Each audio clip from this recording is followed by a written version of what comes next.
नमस्कार दोस्तों, तो कैसे हैं आप सब। तो दोस्तों आज हम देखेंगे Redmi Note 11 Pro का चार्जिंग सर्किट। इसमें हम इस स्कीमेटिक को भी डिस्कस करेंगे और देखेंगे इसमें कौन कौन सी लाइनें हैं जो हमें चेक करनी है। तो दोस्तों इसमें हमें 4 लाइनों को चेक करना है, DM, DP, BBUS और BBAT। इसमें 4 लाइनें दी गई हैं। इसमें थर्मल और BBAT बैटरी आईडी की लाइन नहीं दी गई है, तो इसको हम आगे देखेंगे स्कीमेटिक में कि कहाँ से दी गई हैं, क्योंकि हार्डवेयर सोल्यूशन में इतना ही दिया गया है। तो इसलिए हम स्कीमेटिक की भी जानकारी लेंगे। तो हमारे इस B2B कनेक्टर पर जो BBUS 5 वोल्ट इन होता है वो इन पॉइंट्स पे इन होता है हमारे, और उसके बाद ये हमारा एक टेस्ट पॉइंट भी दिया गया है। इस टेस्ट पॉइंट से होते हुए ये हमारा एक OBP IC में जाएगा। तो हम देख लेते हैं OBP IC हमारी कहाँ लगी हुई है। ये हमारी एक OBP IC दी गई है N2A के नाम से। इसके 2 लेग्स पे हमारी इन होती है एक कैपेसिटर के बाद, उसके बाद हमारा एक लेग से निकल के ये डायोड पे जाती है, और उसके बाद इस डायोड के बाद ये हमारी पावर चार्जिंग IC में जाएगी। तो देखते हैं हमारी चार्जिंग IC कहाँ पे लगी है। ये एक कैपेसिटर के बाद इस चार्जिंग IC की 1 नंबर पिन पे जा रही है, और उसके बाद हमारी यहाँ से BPH आउट होती है, ये डायोड, और ये हमारी स्विचिंग कॉइल लगी हुई है।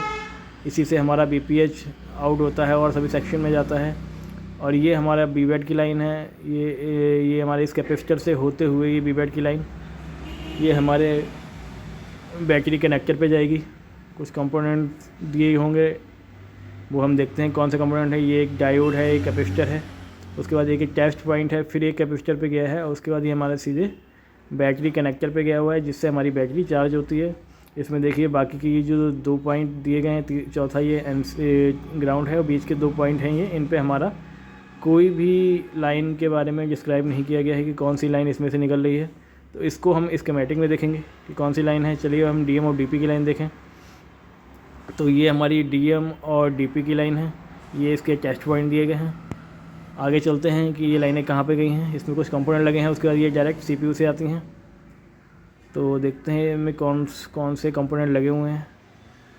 तो ये हमारे 2 डायोड लगे हुए हैं, एक कपलर लगा हुआ है, उसके बाद ये एक IC में जा रहे हैं, और ये IC से निकलने के बाद ये हमारे सीधे CPU के इस पॉइंट पे जा रहे हैं। तो दोस्तों ये तो हार्डवेयर सोल्यूशन का चार्जिंग सर्किट था। अब हम स्कीमेटिक में जाके देखेंगे कि हमारी जो 2 बाकी की लाइनें हैं ये इसमें कौन सी लाइनें आ रही हैं या ये NC हैं। तो चलिए दोस्तों अब हम चलते हैं स्कीमेटिक की ओर, और हम अपने चार्जिंग जो बैटरी कनेक्टर है उसको देखते हैं कहाँ पे। ये हमारा बैटरी कनेक्टर है, इस पर डबल क्लिक करेंगे और ये हमारा कॉपी हो गया। अब हम स्कीमेटिक में जाके इसको पेस्ट कर देंगे।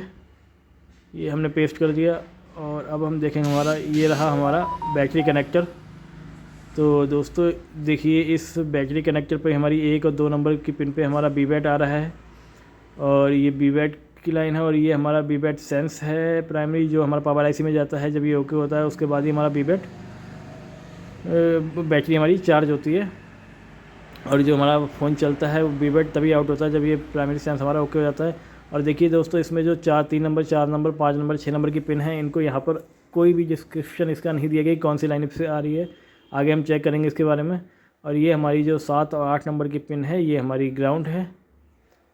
तो देखिए ये हमारी ग्राउंड है, और अब हम देखते हैं कि जो हमारी बीच की लाइन है वो कौन सी है। तो देखिए दोस्तों नीचे एक सर्किट दिया हुआ है, इसमें हमारी 3 नंबर और 4 नंबर पे लाइन बताई गई कौन सी है। तो आइए देखते हैं 3 नंबर पे कौन सी लाइन है। तो दोस्तों देखिए ये FG I2C सीरियल क्लॉक की लाइन है, यानी कि जो इसमें जो चार्जिंग सर्किट है हमारा बैटरी, तो इसे हमारा I2C प्रोटोकॉल के थ्रू हमारा कंट्रोल किया गया है, इसीलिए इसमें बैटरी आईडी और थर्मल की लाइन नहीं दी गई है। तो इधर ये हमारा I2C सीरियल क्लॉक आया है, और 4 नंबर पिन पे हमारा I2C का सीरियल डाटा आया होगा, और ये जो लाइनें हमारी डायरेक्ट CPU से आती हैं। तो ये I2C प्रोटोकॉल के थ्रू हमारी ये प्रोटोकॉल लाइन होती हैं, तो उसके थ्रू हमारा कंट्रोल किया गया है चार्जिंग सर्किट को हमारे इसको। इसमें थर्मल और बैटरी आईडी लाइन कहीं और दी होगी, बट यहाँ पे जो बैटरी कनेक्टर है इस पर हमारा सीरियल डाटा और सीरियल क्लॉक से इसे कंट्रोल किया गया है।